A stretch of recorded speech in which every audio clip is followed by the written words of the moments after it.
करतारपुर साहिब विखे gurdwara complex का भी काफ़ी पसार किया गया। पहला 42 एकड़ दे विच स्थित सी, जो कि 104 एकड़ तक कर दिता गया है। दिखाउंदे हैं गुरुद्वारे की छत तो नज़ारा कि पहला किवें सी ते हुण की कुछ नुहार बदली जा चुकी है।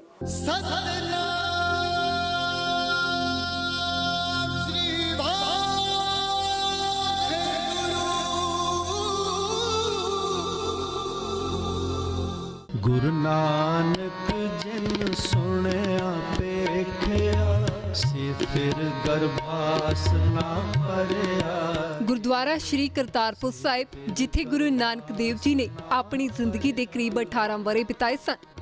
गुरु नानक जिन 1947 हुई देश वंड तो लेके हुण तक लगातार सिख संगत की इस गुरधाम दे खुले दर्शन दीदार करन दी तांग रही सी ते हुण ये तांग मुकम्मल हो चुकी है। से फिर गर्भास ना भरिया रे, से फिर गर्भास। पाकिस्तान सरकार वालों सिखां दीआं भावनावां दी कदर करदे जिथे लांघा खोलण च सहमति जताई गई, उत्थे ही गुरुद्वारा कंपलैक्स दा नवे सिरे तो निर्माण भी पूरी रीझ नाल कीता गया। हुण दिखाउंदे आ गुरुद्वारा साहिब दी छत तो नज़ारा कि लांघा खुलण तो पहलां किहो जिहा सी ते मौजूदा समय देख किहो जिही है। सिखों के पहले गुरु श्री गुरु नानक देव जी की पावन स्थली, पवित्र धरती, मुसलमानों के पीर फकीर बाबा नानक की धरती, यहीं पर उन्होंने कर्म किया। किरत करो, नाम जपो, वंड छको। ये गुरु नानक देव जी ने करतारपुर साहिब की धरती पर ही ये उपदेश दिया था। इस उपदेश के साथ साथ सिखों के दूसरे गुरु श्री अंगद देव जी को यही उन्होंने उनके साथ कई वैचारिक उन्होंने सांझ रखी। उन्होंने वैचारिक तौर पर उनकी देखा कि क्षमता को देखा कि कहीं ये इस गद्दी के लायक हैं भी या उनको दूसरा गुरु स्थापित करना है इस लायक हैं भी या नहीं।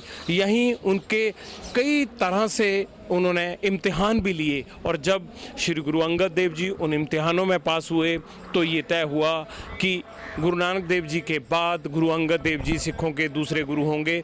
लोग यहाँ पर गुरु नानक देव जी की शिक्षाओं के लिए आते हैं, कहते हैं कि ये सारी ज़मीन बियाबान हुआ करती थी। एक रंधावा समुदाय के एक अमीर शख्स ने बाबा जी को ये ज़मीन दी। बाबा जी ने करतारपुर शहर बसाया, बाबा जी ने ये नगर बसाया, यहाँ पर आसपास उन्होंने खेती की और यहीं उन्होंने 52 साल की उम्र के बाद अपना गृहस्थ जीवन जिया। गुरु जी का जन्म ननकाना साहिब में हुआ था जो अब पाकिस्तान में है, लेकिन जब गुरु जी 52 साल की उम्र में करतारपुर साहिब आ गए तो उसके बाद उनका परिवार भी यहाँ आ गया था और यहीं फिर अपने जीवन के 18 साल गुरु नानक देव जी ने जिए और यहीं पर उन्होंने अपना शरीर छोड़ा था। इसीलिए ये सिख धर्म के लिए बहुत पूजनीय स्थल है और यहाँ पर सर्वधर्म एक ये उपदेश देते थे गुरु जी और सदाचार का जीवन देते थे।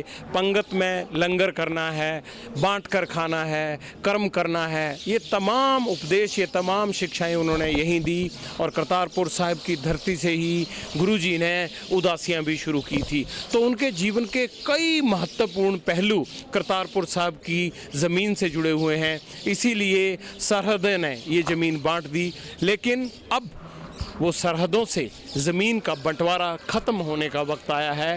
कॉरिडोर बनेगा तो ना सिर्फ सिख संगत भारत और पाकिस्तान की आपस में जुड़ेगी, बल्कि जो वैचारिक तौर पर लोगों की धार्मिक आस्था थी उस आस्था को पूरा करने के लिए भी ये एक सुनहरा मौका होगा। हम ये सीधी तस्वीरें आपको गुरु नानक देव जी की पवित्र धरती करतारपुर साहिब से दिखा रहे हैं, जहां दर्शन दीदार करने के लिए सिख संगत दुनिया भर से पहुंचती है। करतारपुर साहिब गुरुद्वारा की छत पर हम आ गए हैं, जहां से एरियल व्यू से आप देख सकते हैं कि कितना बड़ा गलियारा है, कैसे संगत को बैठने के लिए गलियारे में जगह दी गई है और यहां पर संगत दर्शन करने के बाद कहां जमा है। एक कॉरिडोर की तस्वीर देखिए सामने। कॉरिडोर जो पाकिस्तान की तरफ से भारत को जा रहा है, ये सीधा कॉरिडोर है जहां से सुबह से लेकर दोपहर तक भारत की तरफ से लोग दर्शन करने के लिए आ सकते हैं और बाद दोपहर शाम तक यहां से वापस जा सकते हैं। अभी तक 42 एकड़ में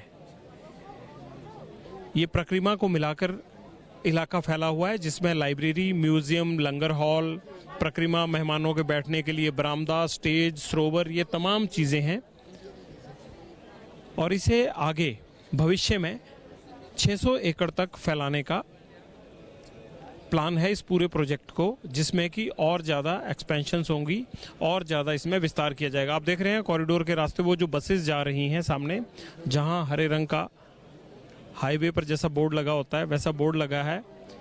वो बसेस आगे पीछे सुरक्षा की गाड़ियों के साथ ये यात्रियों को लाने और वापस छोड़ने के लिए इको फ्रेंडली बसेस लगाई गई हैं।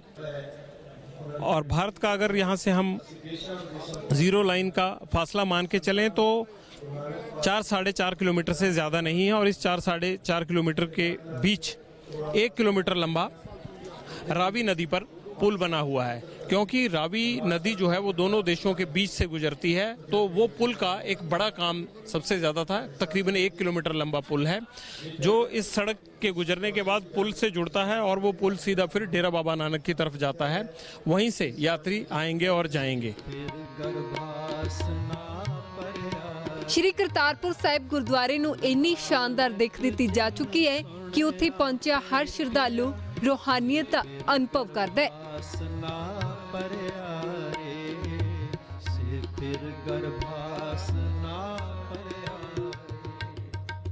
ਸਾਂਝਾ ਸਪੈਸ਼ਲ ਚ ਰੁਕਦੇ ਹਾਂ ਫਿਲਹਾਲ ਇੱਕ ਹੋਰ ਛੋਟੀ ਜਿਹੀ ਬ੍ਰੇਕ ਦੇ ਲਈ। ਬ੍ਰੇਕ ਦੇ ਉਸ ਪਾਰ ਦਿਖਾਉਂਦੇ ਰਵਾਂਗੇ ਕਿ ਕਿਵੇਂ ਬਦਲੀ 1 ਸਾਲ ਦੇ ਅੰਦਰ ਗੁਰਦੁਆਰਾ ਸ਼੍ਰੀ ਕਰਤਾਰਪੁਰ ਸਾਹਿਬ ਦੀ ਨੁਹਾਰ।